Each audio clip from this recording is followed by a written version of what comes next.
So hello everyone, कैसे हैं आप सब लोग। मेरा नाम है दीपक और आप सभी का स्वागत है दीपक ग्राफिक हिंदी यूट्यूब चैनल पे।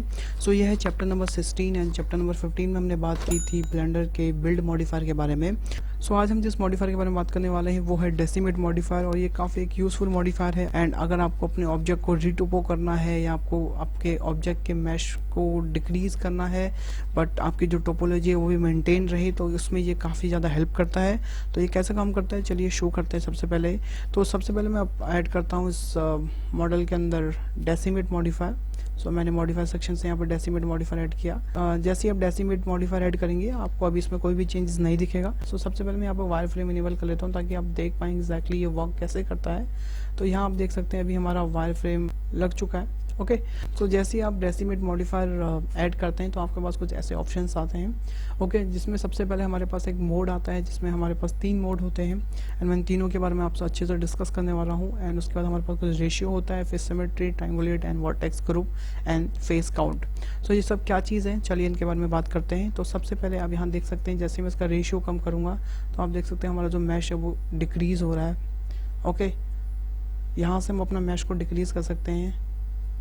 जैसे कि आप इसको देख के आप समझ ही गए होंगे कि इससे हम कैसे मैश को डिक्रीज़ कर सकते हैं। ओके, तो आप देखिए यहाँ पे लिटरली मैश काफ़ी डिक्रीज़ हो रहा है।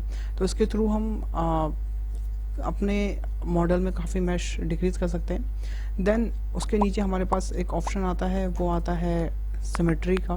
तो ये सिमेट्री बेसिकली क्या काम करती है, तो अभी आप देखिए जैसे मैं इसको रेशियो को डिक्रीज़ कर रहा हूँ तो जो हमारी जो सिमेट्री है, जो यहाँ पे जो ये दो ऑब्जेक्ट के जो ये ऑब्जेक्ट के बीच की जो लाइन होती है, जो सिमेट्री होती है, वो अभी मेंटेन नहीं हो पा रही है। आप देखिए ये अब यहाँ पर जो सिमेट्री है वो मेंटेन नहीं हो पा रही, यहाँ तक यहीं तक है, फिर यहाँ के बाद सिमेट्री चली गई।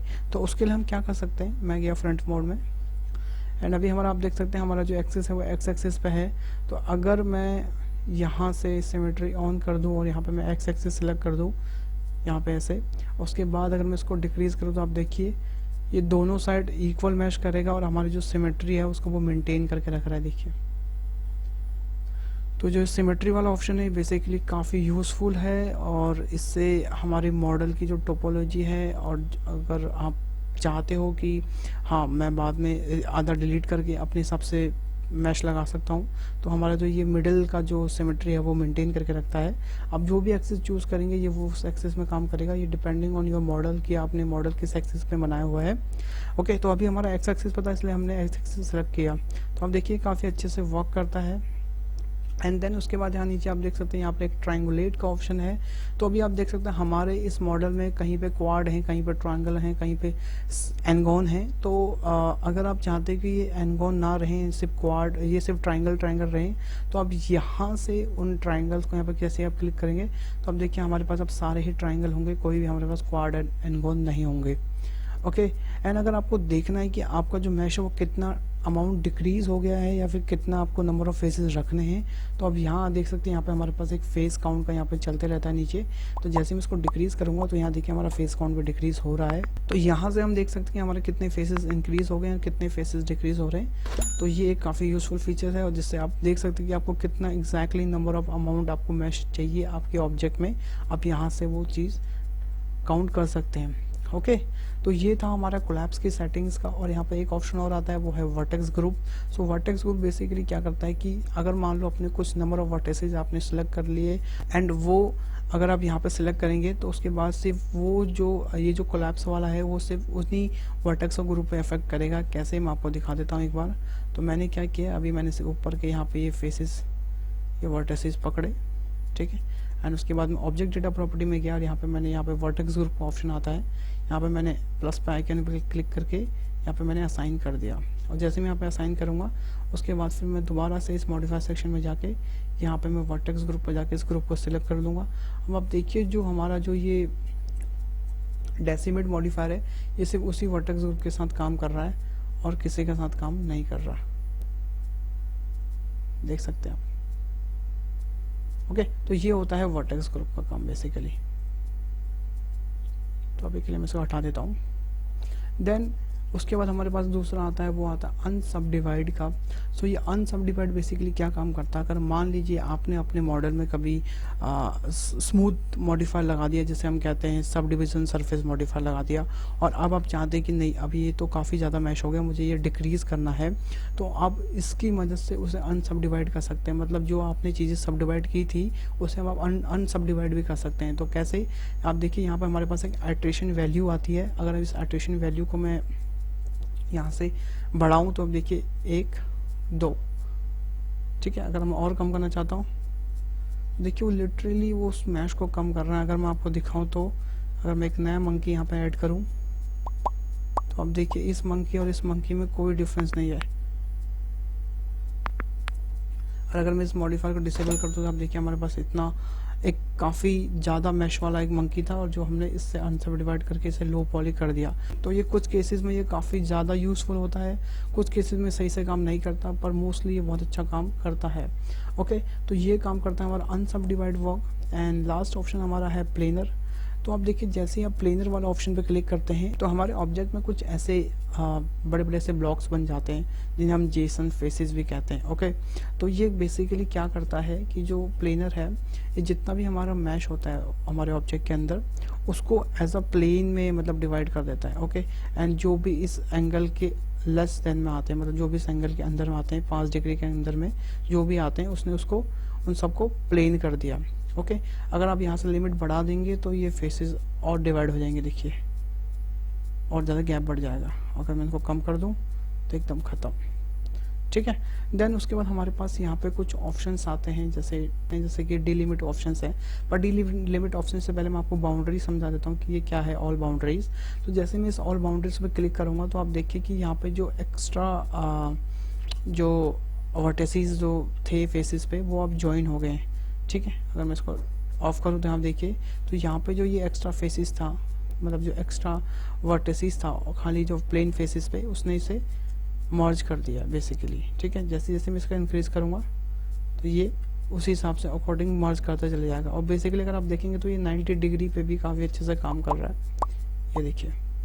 ओके, तो ऑल बाउंड्री बेसिकली जो एक्स्ट्रा वर्टिसेस होते हैं उनको मर्ज कर देता है, ताकि जो हमारे पास अगर हम इसको अप्लाई करें मॉडिफायर को तो हमारे पास ज़्यादा स्पेयर वर्टिसेस ना रहें अपने मॉडल को एडिट करने के लिए, ठीक है। देन हमारे पास आता है डी लिमिट का ऑप्शन बेसिकली। तो आप यहाँ देख सकते हैं हमारे पास काफ़ी ऑप्शंस हैं। अगर मैं इसको थोड़ा सा इंक्रीज करूँ तो नॉर्मल्स, मटेरियल, सीम, शार्प, यूवीज। तो आप देखिए जैसे अगर मैं इस नॉर्मल पे क्लिक करता हूँ, ठीक है, जैसे मैं इस नॉर्मल पे क्लिक किया अभी आप देख सकते हैं यहाँ पे हमें कुछ भी फ़र्क नहीं दिख रहा। बट अगर मैं इसके एडिट मोड में जाता हूँ, मैं इसके एडिट मोड में गया और मैंने इसके हाफ पार्ट को ऐसे सिलेक्ट किया एंड उसके बाद मैंने प्रेस किया कंट्रोल शिफ्ट एन, तो जो हमारे नॉर्मल्स हैं ये रिवर्स हो गए। ओके, एंड अब आप देखिए कि ये जो नॉर्मल्स हैं अब ये मेंटेन करेगा कि जो हमारी लेफ्ट साइड है और जो राइट साइड है वो दोनों सेम मैच रहें। अगर मैं इसको हटा दूं तो आप देखिए यहाँ पर जो हमारे जो मिडल की जो लाइन थी, जो नॉर्मल्स थे वो अलग अलग हो गए। अगर जैसे मैं इस पर क्लिक करता हूँ तो जिसने देखिए वो मेंटेन कर रहा है, जो इधर के फेसेस हैं और इधर के फेसेस हैं वो दोनों सेम रहने चाहिए अकॉर्डिंग टू दी नॉर्मल्स। तो बेसिकली क्या होता है, ये जो यहाँ के नॉर्मल्स होते हैं वो फ्लिप हो जाते हैं, नॉर्मल्स जो ये वाले नॉर्मल्स हैं वो उल्टे साइड हो जाते हैं, मतलब एज अ मिरर वर्क करने लग जाता है। उसके बाद तो हमारी जो 20 की जो लाइन है जो ये मेंटेन करके रखता है, आप देखिए। ओके, देन वैसे ही मटेरियल कैसे काम करता है। अगर मान लीजिए मैंने यहाँ पे कुछ मटेरियल ऐड किया, जैसे कि मैं मटेरियल सेक्शन में गया और मैंने यहाँ पर एक मटेरियल ऐड किया, उसका कलर मैंने रख दिया ब्लू एंड उसके बाद मैंने एक और मटेरियल ऐड किया एंड मैंने यहाँ का कुछ सिलेक्ट किया एंड इसका मैंने मटेरियल रख दिया वाइट ही, ठीक है, असाइन किया। तो अभी आप देख सकते हैं कि मैंने यहाँ पे मटेरियल पर सिलेक्ट कर रखा है, तो जो हमारा मटेरियल है वो काफ़ी एकदम शार्प, मतलब अकॉर्डिंग टू दी हमने जैसे वर्टिसेस सिलेक्ट किए थे वैसे ये चल रहा है, ठीक है। अगर मैं इस मटेरियल को हटा दूँ तो आप देखिए ये मटेरियल काफ़ी ऊपर नीचे हो जाता है, मतलब फिर वो अकॉर्डिंग टू उस सिलेक्शन नहीं आता जो हमने किया हुआ है, मतलब काफ़ी ऊपर नीचे हो जाता है। अगर ये आप मटेरियल के साथ देखें तो ये हमारे पास जो मटेरियल है काफ़ी शार्प, जिस एरिया में अपने जितना सिलेक्ट किया था इसने उतना ही दिया है। ओके, तो डी लिमिट मतलब होता है जो भी हमने लिमिट उसमें सेट कर रखी है उस लिमिट के अकॉर्डिंग ही वो चीज़ें काम करेंगी। वैसे ही अगर मैं सीम का बताऊँ आपको तो देखिए, अगर मैं एडिट मोड में गया और मैंने यहाँ से कुछ वर्टिसेस ले लिए और राइट क्लिक करके मैंने उन्हें एज अ सीम यहाँ पे सिलेक्ट कर दिया। ये देखिए, अगर मैंने यहाँ पे एज अ मार्क सीम कर दिया तो अब क्या होगा कि जो ये ऑब्जेक्ट्स होंगे इन पे डेसिमेट का कोई असर नहीं पड़ेगा जो मैंने सीम करे हुए हैं, और अदरवाइज सब पे वो वर्क करेगा। देखिए, ओके, एंड सेम वैसे ही शार्प भी काम करता है। मतलब अगर मैं इनको सिलेक्ट करके यहाँ पे मैं मार्क शार्प कर दूं तो यहाँ पे वो भी एज इट इज़ वैसे ही काम करेगा। एंड सेम यूवीज भी वैसे ही काम करते हैं। जैसे कि अगर मैं इसके यूवी सेक्शन में जाऊँ तो यहाँ देखिए हमारे पास अलग अलग सेक्शन है यूवीज के। तो जितने भी हमारे यूवीज के अलग अलग सेक्शन है, ये उतने में जहाँ जहाँ हम यूवी डिफाइन करेंगे ये उस यूवीज को छोड़ के बाकी सबको डेसिमेट कर देगा। ओके, तो ऐसे कुछ हमारा काम करता है डेसिमेट मॉडिफायर, और ये काफ़ी यूज़फुल एक मॉडिफायर है। एंड इसके थ्रू आप काफ़ी अच्छी सी मॉडलिंग कर सकते हैं, और इन फ्यूचर हम इसमें बहुत अच्छी इसके थ्रू भी काफ़ी अच्छी मॉडलिंग करने वाले हैं। क्योंकि कभी कभी क्या होता है कि अगर मैं आपको एक एग्जांपल दिखाऊं कि मैंने इसे डिलीट किया एंड देन मैंने यहाँ पर एक सिलेंडर ऐड किया कुछ ऐसे, एंड उसके बाद मैंने इस सिलेंडर को थोड़ा सा यहाँ पर मैंने कुछ एजेस डाल दिए, मान लीजिए 12 एजेस डाल दिए। एंड देन उसके बाद मैं एडिट मोड से बाहर आके मैंने यहाँ पे एक डेसिमेट मॉडिफायर लगाया। ओके, एंड देन उसके बाद मैंने यहाँ पे अनसब डिवाइड पे क्लिक किया। उसके बाद मैंने यहाँ पे अल्ट्रेशन वैल्यू 0 से 1 कर दी। तो आप देखिए हमारे पास ये काफ़ी अच्छा एक मैश का फ्लो बन गया। हमें खुद से ये चीज़ नहीं करनी पड़ी। अगर मान लीजिए अब मुझे इसमें कुछ एडिट करना है तो मैं इसे सबसे पहले अप्लाई कर दूंगा। देन उसके बाद अगर मैं यहाँ पे ये फेसेस सेलेक्ट करूँ तो आप देखिए हम कितनी आसानी से चीज़ें सेलेक्ट कर पा रहे हैं।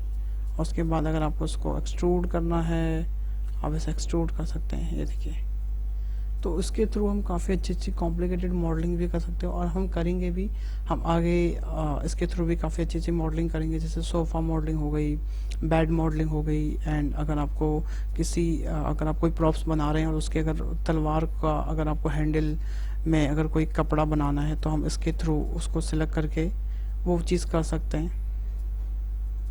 तो ये काफ़ी हद तक हमारे काम आएगा आगे मॉडलिंग करने में। सो आज की वीडियो के लिए इतना ही। अगर आपको ये वीडियो पसंद आए तो इस वीडियो को लाइक कीजिए, अपने दोस्तों के साथ शेयर कीजिए, एंड अपने वैल्यूएबल कमेंट नीचे मेरे को कमेंट कीजिए। अगर आपकी कोई भी क्वेरीज है, कोई भी समस्या है, मेरे साथ शेयर कीजिए, मैं डेफिनेटली उसका रिप्लाई दूंगा।